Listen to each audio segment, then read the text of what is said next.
ലഹരിക്കെതിരെ പോരാടുക എന്ന സന്ദേശമുയർത്തി Nenmara പഴയഗ്രാമം government LP സ്കൂളിൽ 1 മില്യൺ തുഫാൻ ഗോൾസ് സംഘടിപ്പിച്ചു. വിവിധ ലോകതാരങ്ങളുടെ ജേഴ്സി അണിഞ്ഞ കുട്ടികളും അധ്യാപകരും PTA ഭാരവാഹികളും പരിപാടി വർണ്ണാഭമാക്കി. ഗ്രാമപഞ്ചായത്ത് വൈസ് പ്രസിഡന്റ് പ്രഭിത ജയൻ ഗോളടിച്ച് ഉദ്ഘാടനം ചെയ്തു. ചിലരൊക്കെ 7 മണിക്ക് കഴിയും അല്ലേ? എനിക്ക് കഴിഞ്ഞെന്ന് നമ്മൾ ആദ്യം പോയി പല്ലൊക്കെ തേച്ച് ബാത്റൂമിലേക്കൊക്കെ പോയി കുളിയൊക്കെ കഴിഞ്ഞ് അതിന്റെ മുന്നേ വേണമെങ്കിൽ ചായ കുടിക്കും. ഇല്ലാന്നുണ്ടെങ്കിൽ പോയി പല്ല് തേച്ചിട്ട് വാടി എന്ന് പറയുമ്പോൾ അമ്മ പറയുമ്പോൾ നിങ്ങൾ വേഗം പോയി പേസ്റ്റും ബ്രഷൊക്കെ എടുത്തിട്ട് കുറേ നേരം ഇങ്ങനെ നിന്ന് അതെല്ലാം കഴിഞ്ഞിട്ടാ പല്ലേറ്റ് അല്ലേ അല്ലേ അല്ലേ നമ്മൾ ഈ പറയുന്ന കാര്യങ്ങളെല്ലാം ചെയ്യില്ലേ? അതെന്തിനു വേണ്ടിയാ നമ്മൾ ചെയ്യുന്നത്?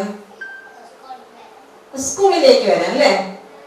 സ്കൂളിൽ വന്നെന്ന് വെച്ചാൽ ഇതെല്ലാം പറയുന്നതെല്ലാം കേൾക്കാൻ സാധിക്കില്ലേ?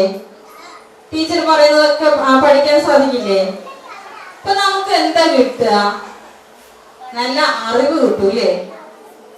നല്ല അറിവ് കിട്ടുവോ? മക്കളൊന്ന് ശ്രദ്ധിക്കൂ അങ്ങോട്ടേക്ക്.